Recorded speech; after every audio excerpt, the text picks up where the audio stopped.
Chapter 88। अब आगे Vashishtha villa के पीछे गार्डन। रात 9 बजे। हल्की हल्की ठंडी हवा बह रही थी। विला के पीछे का गार्डन पीली लाइट से हल्का रोशन था। चारों ओर सन्नाटा था, लेकिन फूलों की खुशबू और पत्तों की सरसराहट उस खामोशी में भी एक सुकून भर रही थी। कियारा एक लाइट ब्लू कुर्ती और व्हाइट प्लाजो में अपनी बाहें सीने पर लपेटे खड़ी थी। उसकी आंखें आसमान को निहार रही थी, जैसे वहां जवाब छिपे हों। तभी पीछे से आवाज आती है, करण, इतनी रात में तारे गिन रही हो या किसी ख्वाब को सोच रही हो? कियारा पलटती है। उसकी आंखों में करण को देखकर थोड़ी राहत की झलक होती है, पर चेहरा अब भी उलझा हुआ है। कियारा, मैं सोच रही थी कि क्या हर रिश्ता इतना आसान होता है जितना दिखता है? करण थोड़ा मुस्कुराते हुए, रिश्ते आसान होते हैं, बस हम इंसान उन्हें मुश्किल बना देते हैं।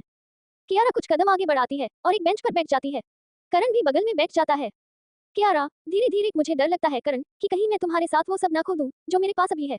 मेरे पापा, मेरी फैमिली, मम्मा की हालत देखी है तुमने। करण उसके हाथ को थामते हुए, और अगर मैं कहूं कि मैं तुम्हारे साथ सब सहने को तैयार हूं, तो क्या तुम मुझे भी खोने से डरोगी? कियारा आंखें भरती है। डरती हूँ करण, बहुत डरती हूँ, क्योंकि मैं जानती हूँ तुम्हारे साथ रहने का मतलब सिर्फ प्यार नहीं है, कई जंगें भी हैं। और मैं थक गई हूँ लड़ते लड़ते, पहले खुद से, अब दुनिया से। करण थोड़ा रुक कर, कियारा, तुम्हारे प्यार में मैं अकेला नहीं खड़ा रहूंगा। मैं लड़ूंगा तुम्हारे लिए, तुम्हारे साथ। मैं किसी की इजाजत का मोहताज नहीं हूँ, लेकिन तुम्हारी हाँ के बिना मेरा हर कदम अधूरा है। कियारा उसकी तरफ देखती है, उसकी आंखों में इतना यकीन, इतना अपनापन कि कुछ पल के लिए उसका सारा डर, सारे सवाल जैसे कहीं पीछे छूट जाते हैं। कियारा धीरे से, अगर मेरी फैमिली ने तुम्हें एक्सेप्ट नहीं किया तो? करण मुस्कुराता है, लेकिन आंखें सीधी उसकी आंखों में, तो मैं उनके दिल जीतने की लड़ाई लड़ूंगा, लेकिन तुम्हें खोकर नहीं। तुम्हारा हाथ थामे ही लड़ूंगा। कियारा उसकी तरफ झुक जाती है और अपना सिर करण के कंधे पर रख देती है। कियारा, तुम मेरी जिंदगी का सबसे सच्चा हिस्सा हो, बस दुआ करो अब मेरी जिंदगी में सच्चाई की जीत हो।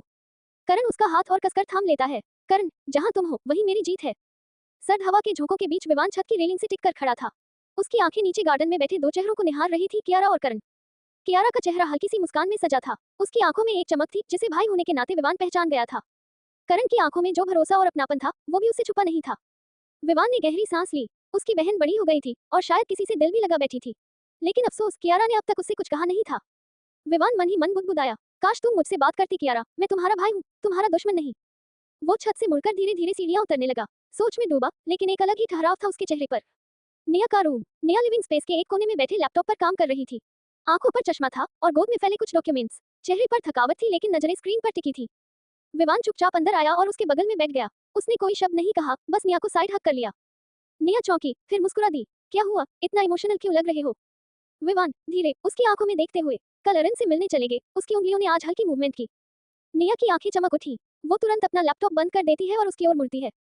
निया, सच में, इसका मतलब वो? विवान धीरे से सिर हिलाते हुए, हाँ, शायद अब हमें उम्मीद दिख रही है। आयरा तो रोज उसके पास बैठकर उसे अपनी हर बात बताती है, और अब लगता है उसकी मेहनत रंग ला रही है। निया विवान का हाथ थामते हुए, अरन को देखकर हमेशा यही लगता था कि उसमें जिंदगी बाकी है। उसने अभी हिम्मत नहीं हारी है। और आयरा, वो तो जैसे उसकी आत्मा बन गई है। भारद्वाज मेंशन, सुबह 7:10 बजे। कमरे में हल्की धूप खिड़की से छनकर अंदर आ रही थी। बेड पर अरन निःशब्द लेटा था। उसकी सांसें धीमी लेकिन स्थिर थी। उसके चेहरे पर अब सूजन कम थी, होठों पर थोड़ी नमी लौट आई थी। सिरहाने के पास कुर्सी पर झुकी आयरा, उसकी हथेली अपने हाथों में थामे, नींद की आगोश में थी। तभी एक हल्की सी हरकत हुई। अरन की पलकों में कंपन हुआ। धीरे धीरे, बिना किसी झटके के, उसने अपनी आंखें खोली। कुछ देर तक वो छत को देखता रहा, जैसे खुद को यकीन दिलाने की कोशिश कर रहा हो कि क्या मैं सच में होश में हूँ। लेकिन अगले ही पल उसकी नजर अपनी दाईं ओर गई, जहां उसकी आयरा थी। उसके बिखरे बाल चेहरे पर आ गिरे थे। नींद में भी उसके माथे पर चिंता की लकीरें थी। उसकी आंखें बंद थी, लेकिन हाथ की पकड़ वैसी ही थी, मजबूत, समर्पित। अरन के होठों पर एक हल्की सी मुस्कान आई। वो पहली बार मुस्कुराया था इतने महीनों बाद, पर तभी जैसे किसी थकान ने उसे फिर जकड़ लिया और उसकी आंखें बंद हो गईं। लेकिन उस कुछ सेकंड की जागरूकता ने बहुत कुछ बदल दिया था। कुछ मिनट बाद आयरा नींद से हल्के से जागी, आंखें मिचमिचाती हुई। उसने देखा कि अरन का हाथ अब उसके हाथ को थोड़ी सी पकड़ में ले चुका था। उसका दिल धड़क उठा। आयरा धीरे से बुदबुदाई, अरन। वो अपने चेहरे पर आ गए बालों को हटाती है और अरन की ओर झुक जाती है। गुड मॉर्निंग, उसने रोज की तरह कहा, पर आज उसकी आवाज में एक नई उम्मीद थी। फिर उसने धीरे से अपना हाथ छुड़ाया और वॉशरूम की ओर चली गई। उसकी चाल में आज वो थकान नहीं थी, बल्कि एक हल्का सा उत्साह था। उसकी आंखों में पानी था, लेकिन आज वो आंसू दर्द के नहीं थे, उम्मीद के थे। जब आयरा वापस आती है, उसकी भीगी जुल्फें खुली थी। वो टॉवल से अपना चेहरा पोंछती हुई बेडरूम में दाखिल होती है। लेकिन जैसे ही वो अंदर आई, उसका टॉवल हाथ से छूट गया। अरन की आंखें खुली थी। वो अब पूरी तरह से जाग रहा था। उसकी नजर सीधी आयरा पर पड़ी और फिर, जैसे उसे अपनी ही नजरों पर शर्म आ गई हो, वो हल्की सी मुस्कुराहट के साथ आंखें मूंद लेता है। आयरा वही थम सी जाती है, पहले तो शौक, फिर झिझक, और फिर आंखें भर आती हैं। वो दौड़कर उसके पास जाती है और उसका चेहरा अपने हाथों में लेती है। अरन, अरन, क्या तुम होश में हो? उसकी आवाज कांप रही थी।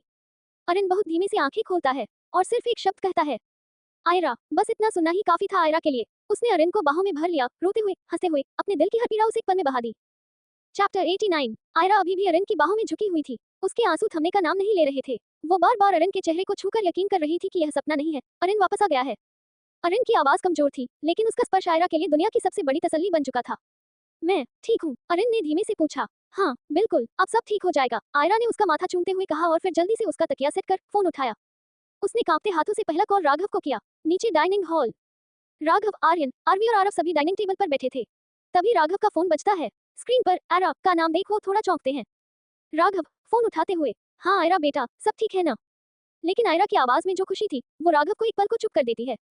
आयरा रोते हुए, हंसते हुए, पापा, अरन होश में आ गया है। फोन पर कुछ सेकंड का सन्नाटा। राघव उठकर खड़े हो जाते हैं, उनकी आंखों से आंसू छलकने लगते हैं। आर्यन और आरव भी चौंक कर खड़े हो जाते हैं। राघव गला रुंधा हुआ, अरन वापस आ गया। आरवी खुशी से, ओह गॉड, ये तो चमत्कार है। मेहमान का कमरा। रणधीर और चंदा देवी कमरे में थे। चंदा गुंद के लड्डू एक डब्बे में भर रही थी। तभी नौकर उन्हें बुलाने आता है। नौकर, सर मैडम, आयरा मैम ने बुलाया है। वो दोनों जल्दी से ऊपर की ओर भागते हैं।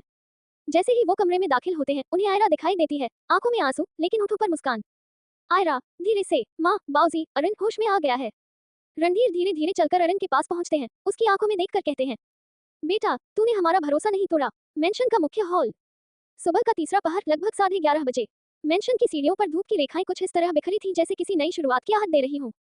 विवान और निया कार से उतरते ही सीधे मेंशन के अंदर दाखिल होते हैं। दोनों के चेहरे पर बेचैनी और उम्मीदें एक साथ थी। जैसे ही वो अंदर दाखिल हुए, रामेश्वर, पुराने भरोसेमंद नौकर, दरवाजे पर ही मिल गया।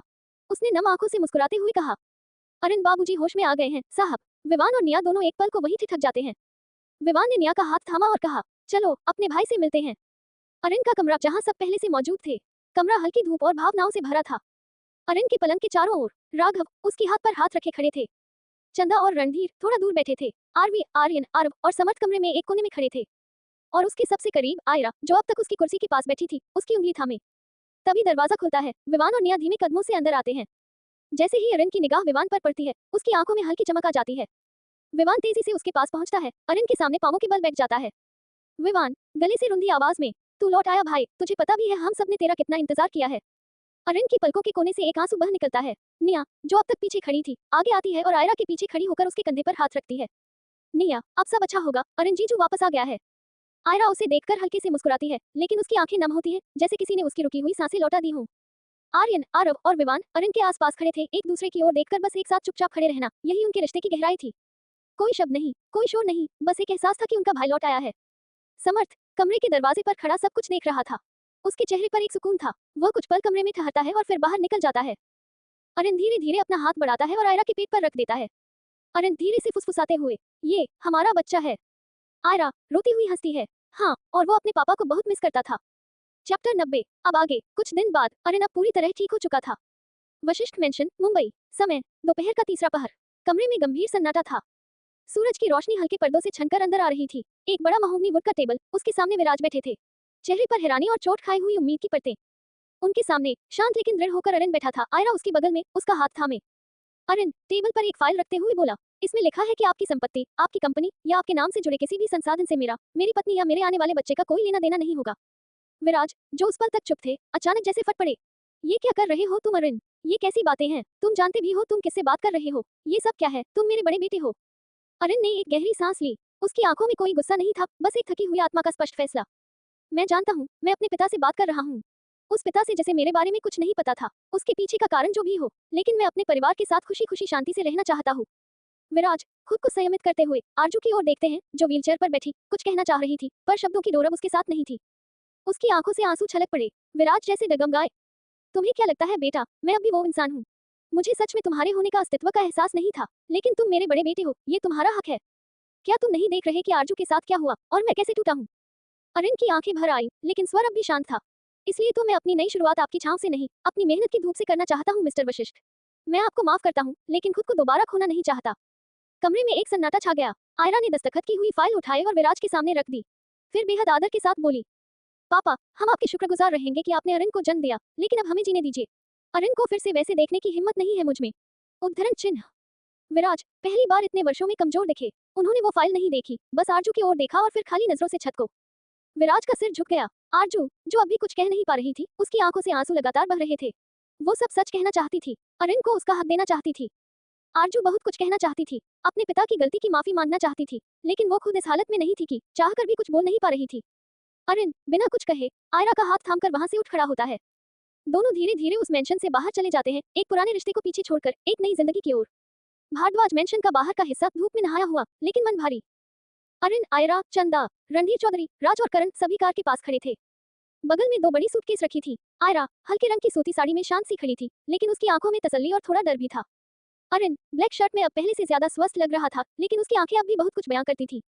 उसी वक्त पीछे से आवाज आती है, बेटा रुक जाओ प्लीज, मुझे मेरी बेटी से दूर मत करो।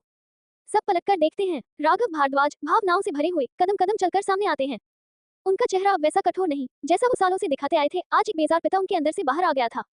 वो आयरा के सामने आकर खड़े हुए। मैंने बहुत कुछ खो दिया, लेकिन अब वो नहीं। अपनी बीवी को खोया, अपने बच्चों से इतने साल बाद मिला, अब मेरी बेटी भी चली जाएगी। एक बाप का दिल टूट जाएगा। बेटा रुक जाओ। अरिन, जिसने पहले कभी राघव को इतना कमजोर नहीं देखा था, चुपचाप देख रहा था। आयरा ने धीमे स्वर में कहा, पापा हम भाग नहीं रहे, बस थोड़ी देर के लिए दूर जा रहे हैं, जहां अरिन और मैं खुद को और बेहतर बना सकें। एक शांत माहौल में थोड़ी सी शांति के लिए। यहाँ पिछले दिनों जो कुछ हुआ, वो अब यहाँ और नहीं रहना चाहता। मुझे उसका साथ देना है। राघव उसका हाथ पकड़ लेते हैं। तुम्हें जो चाहिए मैं दूंगा, पर मत जाओ। राघव की आंखें भर आई। उन्होंने धीरे से आयरा के सिर पर हाथ रखा, फिर अरिन के कंधे को थामते हुए बोले, ठीक है, लेकिन वादा करो कि इस बार लौटोगे, हमेशा के लिए। अरिन ने सिर झुकाकर कहा, वादा है, और इस बार मैं आपके बेटे की तरह लौटूंगा, सिर्फ दामाद नहीं। रणधीर चौधरी ने आगे बढ़कर राघव से हाथ मिलाया। आपका जमाई और बेटी मेरे साथ हैं, भरोसा रखिए। आयरा, अरिन, आर्यन, आरवी, आरव, निया से गले मिलकर कार की बढ़ गई। कार का दरवाजा खुलता है। आयरा और अरिन उसमें बैठते हैं। चंदा, राज, रणधीर और करण दूसरी कार में साथ बैठ जाते हैं। कार धीमे धीमे दूर जाती है। राघव भारद्वाज वहीं खड़े रह जाते हैं। उसके चेहरे पर एक बाप का सुकून था और आंखों में उन लम्हों की तस्वीर जो कभी टूटे नहीं। चैप्टर 90। कुछ महीने बाद मानेसर हवेली। सुबह का समय। फूलों की सुगंध हवाओं में घुली हुई थी। कनकवेली, गेंदा, चमेली से सजे आंगन में एक अलग ही रौनक थी। शहनाई की धीमी धुन हवेली के पुराने पत्थरों से टकराकर गूंज रही थी। चारों तरफ खुशियों की हल्की खुसर पुसर थी। पंडाल के बीचों बीच मंडप में बैठे थे अरिन और आयरा। आयरा हरी रंग की सिल्क साड़ी में सिंपल लेकिन बेहद सौम्य लग रही थी। उसकी मांग में भरा सिंदूर और आंखों की चमक ये जता रही थी कि अब उसका संसार पूरा है। अरिन सफेद कुर्ता पायजामा और गहरे क्रीम रंग की नेहरू जैकेट में शांत और संतुलित दिख रहा था। उसकी गोद में बैठे 6 महीने के छोटे से मासूम अर्नव ने मानो पूरे माहौल की जान ले ली थी। पंडित जी की आवाज गूंजती है, बिटिया अब अर्नव को गोद में लेकर अनाज चखाए, ये अन्नप्राशन की शुभ घड़ी है। आयरा अर्नव को गोद में ले उसकी हल्की सी ठुड्डी को चूमती है और चावल का पहला कौर उसके होठों से लगाती है। अर्नव मुस्कुराता है जैसे हर रिवाज, हर रस्म अब पूरी हो चुकी हो। अरिन सिर झुकाकर भगवान को धन्यवाद करता है। उसकी आंखों में वो सब दृश्य तैर जाते हैं। आईसीयू, बेहोशी, टूटता परिवार, उलझे रिश्ते, आयरा की खामोशी, उसकी झिझक, सब बिता हुआ फिल्म की रील की तरह उसकी आंखों के सामने घूमने लगता है। लेकिन अब वो सब पीछे छूट चुका था। अब अर्नव उसकी गोद में था और आयरा उसके साथ। धन्य हो गई ये हवेली। रणधीर चौधरी पीछे से बोले, जितनी रौनक मैंने आज देखी पहले कभी नहीं देखी। रस्म पूरी हो चुकी थी। अर्नव अपनी माँ आयरा की गोद में मुस्कुराते हुए खेल रहा था। आर्यन पास ही बैठा उसकी हर हरकत को देख रहा था, जैसे यही जीवन का सबसे बड़ा वरदान हो। आरवी, आरव, आर्यन और राघव अपनी जगह बैठे थे। आरवी ने हल्के स्वर में कहा, आज सच में सब कुछ पूरा लग रहा है। राघव ने चुपचाप हामी में सिर हिलाया। तभी सामने से आती कुछ परिचित और कुछ थमी हुई चालें। विराज, आरजू व्हीलचेयर में, कियारा, न्या और विवान हवेली के मुख्य हॉल में दाखिल होते हैं। रणधीर चौधरी जो अब तक सबको हल्के मजाक और स्नेह से जोड़ रहे थे, उनकी नजर जैसे ही आरजू पर अटकती है, वो कुछ पल के लिए बस उसे देखते रह जाते हैं। आरजू का चेहरा थका हुआ जरूर था, लेकिन उसकी आंखों में नमी और ताकत दोनों थी। रणधीर की आंखें भर आई, लेकिन उन्होंने खुद को संभाला। धीरे से अपनी जगह से खड़े हो गए। उनकी भावनाओं की गंभीरता इतनी थी कि एक एक कर पूरा कमरा खड़ा हो गया। सभी खड़े हैं। विराज, आरजू व्हीलचेयर में, कियारा, न्या और विवान सामने। रणधीर चौधरी कुछ देर पहले तक भावुक थे, लेकिन जैसे ही उनकी नजरें विराज और आरजू पर टिकती हैं, उनके चेहरे पर गुस्से की परछाई छा जाती है। तुम दोनों को मेरे घर में घुसने किसने दिया? रणधीर की आवाज गूंज उठती है, भारी, तमतमाई और तल्ख। कमरे में सन्नाटा। एक नौकर को गुस्से से पुकारते हैं, किसकी इजाजत से इन्हें अंदर आने दिया? सब चौंक जाते हैं। तभी चंदा, जो अर्नव को पुचकार रही थी, आगे आती हैं। वो रणधीर की बाजू पकड़ती हैं, ममता भरी लेकिन सख्त नजरों से देखती हैं। सुनिए जी, जो हो गया उसे अब भूल जाए। आज खुशियों का दिन है, रिश्तों को जोड़ने का दिन है। क्यों पुरानी बातों को उधेड़ना जो सिर्फ दर्द देती हैं? रणधीर का गुस्सा थोड़ा थमता है, लेकिन उनका दर्द अब आवाज बन चुका था। रणधीर भावनाओं से कांपती आवाज में, इन्हें माफ कर दूं, चंदा, जिन्होंने मेरी बहन संध्या के साथ अन्याय किया, जिसके पेट में पल रहे बच्चे को, अरिन को, जान से मारने की धमकी दी गई, जिसे अपने पिता से 20 साल तक अलग रहना पड़ा, लोगों को नाजायज होने के ताने सुनने पड़े। कमरे में सभी स्तब्ध। विराज की आंखें भर आई, लेकिन वो कुछ कह नहीं पाते। उस संध्या ने अपनी पूरी जिंदगी उस राज को सीने में दफना दिया। ना विराज को कुछ बताया, ना मुझे बताने दिया, बस एक वादा लिया मुझसे, और मैं 20 साल तक चुप रहा। चंदा अब उनकी पीठ पर हाथ रखती हैं, लेकिन अब वो वादा नहीं रहा। संध्या नहीं रही, और अरिन अब किसी को कुछ साबित करने की जरूरत में नहीं। उद्धरण चिन्ह। रणधीर चौधरी खामोश खड़े हैं। उनकी आंखें आरजू पर हैं, जो व्हीलचेयर में बैठी कांपती आवाज में बोल रही थी, अपने पिता की ओर से मैं आपसे माफी मांगती हूँ। मैं जान चुकी हूँ उन्होंने अरिन और संध्या के साथ क्या किया था। वो सब बहुत गलत था। मेरी माफी सब कुछ ठीक नहीं कर सकती, लेकिन मैं अपने हिस्से की जिम्मेदारी लेकर आई हूँ। कमरे में सबकी आंखें भर आई। विराज आरजू के कंधे पर हाथ रखता है, जैसे कह रहा हो अब और मत रो। तभी विवान एक कदम आगे बढ़ता है, आत्मविश्वास और साफ नजरों के साथ। मामा जी, जो होना था हो चुका, जो भुगतना था हम सभी ने भुगता। मॉम ने मुझे सब सच बता दिया है। नाना जी, आरजू के पिता को उनके कर्मों की सजा मिल चुकी है। वो एक पल को विराज और आरजू की ओर देखता है, फिर रणधीर के सामने रुकता है। हम यहाँ कियारा का रिश्ता लेकर आए हैं, करण के लिए। क्या हम सब पुराने घावों को पीछे छोड़ एक नई शुरुआत नहीं कर सकते? रणधीर धीरे से आगे बढ़ते हैं, विवान के कंधे पर हाथ रखते हैं और फिर आरजू के सामने झुकते हैं। माफी तो उस वक्त दी जाती है जब दिल में कुछ बचा हो, पर तेरी आंखों में मैंने अपनी बहन की पीड़ा देखी है। आज मैं सब भूलना चाहता हूँ। बस एक वादा चाहिए कि अब इस परिवार में कोई दीवार नहीं होगी। कियारा की आंखें भर आती हैं। वो चुपचाप करण की ओर देखती है, जो पास खड़ा सब सुन रहा था, लेकिन अभी सम्मान से शांत था। रणधीर कियारा को पास बुलाते हैं। क्या ये वही करण है? तू इस करण को पसंद करती है? कियारा हाँ में सिर हिलाती है। और क्या ये वही है जो तेरे चेहरे पर मुस्कान लाता है? कियारा की आंखों से आंसू टपक जाते हैं। रणधीर मुस्कुरा देते हैं, पहली बार। तो फिर रिश्ता पक्का समझो। सभी के चेहरों पर खुशी की लहर दौड़ पड़ी थी। चंदा अर्नव को गोद में लिए सबको आशीर्वाद देती है। चंदा की गोद में मुस्कुराता नन्हा अर्नव, जिसने जैसे ही कमरे में बढ़ती मुस्कानें देखी, वो भी अपनी मासूम सी हंसी से उस माहौल में मिठास घोलने लगा। नेहा धीरे धीरे आगे बढ़ती है, उसके चेहरे पर एक अलहर सी मुस्कान और आंखों में असीम ममता। अरे आजा मेरी जान, आजा मासी माँ के पास। वो अर्नव को अपनी गोद में लेती है और हल्के हल्के झुलाते हुए बोलती है, क्या बात है, देखो तो सब तुम्हारी वजह से हंस रहे हैं। छोटा सा राजकुमार आ गया है हमारी जिंदगी में। आयरा, जो थोड़ी दूर खड़ी थी, पल भर को रोते से मुस्कुराई। विवान नेहा को निहारते हुए बोला, तुम तो अभी से माँ की तरह लग रही हो। मासी माँ नहीं, माँ। नेहा हंसती है, थोड़ी शर्माई सी, और अर्नव की नाक छूकर बोली, प्रैक्टिस तो हो हाय रही है। विवान और नेहा एक दूसरे को देखते हैं। कोई कुछ नहीं कहता, पर वो मुस्कान सब कुछ बयां कर रही होती है। आदित्य और रीमा ये भी यहाँ आ चुके थे। दोनों के चेहरे पर थकान नहीं, बल्कि गहरा अपराधबोध था। उनकी चाल धीमी थी और नजरें झुकी हुई, सबकी नजर उन पर टिक जाती है। राघव, आशी, आर्यन और आयरा सब स्तब्ध। आदित्य सामने आ राघव के पैरों में झुक जाता है। भाई साहब, हमसे बहुत गलतियां हुई हैं। हमने अपनी लालच में बहुत गलत किया है। रीमा आगे बढ़ आयरा से लिपट जाती है। तू तो मेरी बेटी की तरह थी, फिर भी मैं तुझसे तेरी आवाज प्रॉपर्टी छीनने में शामिल रही। बस प्रॉपर्टी, बस लोभ और कुछ नहीं सोचा उस वक्त। आदित्य अब आयरा और आर्यन के सामने आते हैं। उनके हाथ कांप रहे थे। आयरा बेटा, आर्यन, तुम दोनों ने हमें अपना समझा और हमने बार बार तुम्हारा भरोसा तोड़ा। तुम्हारी आवाज छीन ली, तुम्हारे अच्छेपन का फायदा उठाया, सिर्फ धन के लिए। वो हाथ जोड़कर सामने खड़े हो जाते हैं। हमें माफ कर दो, अगर हो सके तो। कमरे में सन्नाटा। सब एक दूसरे की ओर देखने लगते हैं। आयरा की आंखें भर आई थी, राघव की मुठ्ठियां खुल रही थी, और आयरा ने अर्नव को अपनी गोद में लेकर एक लंबी सांस ली। आयरा आगे आई, उसकी आंखें नम थी, पर आवाज स्पष्ट। माफ करना आसान नहीं होता, लेकिन अगर मैंने और आर्यन ने सब झेल कर भी माफ नहीं किया, तो हम औरों से कैसे उम्मीद करें कि वो भी हमें समझें। हाँ, आपने हमारे साथ बहुत कुछ गलत किया, लेकिन शायद अब आप सच में बदलना चाहते हैं। वो एक पल के लिए आदित्य और रीमा की ओर देखती है। माफ करती हूँ, पर विश्वास दोबारा पाना होगा, क्योंकि वो समय के साथ ही लौटेगा। राघव पहली बार कुछ बोले, हम एक नई शुरुआत कर चुके हैं, और अब अगर तुम सच्चे हो तो तुम्हारे लिए भी एक नया पन्ना खुल सकता है। लेकिन ये सिर्फ माफी से नहीं, कर्मों से साबित करना होगा। रीमा और आदित्य हाथ जोड़ आंखों से आंसू गिराते हुए सिर झुका देते हैं। सभी जिले शिकवे दूर कर एक दूसरे की गलती को माफ कर आगे बढ़ने जाते हैं। उद्यम, समर्थ और वाणी तीनों अर्नव के लिए गिफ्ट किए आते हैं। माहौल थोड़ा शांत और गर्म था। उनके आने से एक ठंडा हवा का झोंका आता है। वाणी आगे बढ़ आयरा की गोद से अर्नव को अपनी गोद में ले बोले, अरे तुम तो पहले से काफी बदल गए, गोलू मिली हो गए। समर्थ बोला, एक साथ में सभी की फोटो खींचते हैं, सभी एक फ्रेम में आकर फोटो खिंचवाते हैं। ये कहानी यही खत्म होती है। सभी का प्यार देने के लिए शुक्रिया। जल्द हाय नई कहानी के साथ मिलेंगे। कमेंट में बताएं कहानी कैसी लगी। चैनल को सब्सक्राइब करें, ज्यादा से ज्यादा शेयर करें।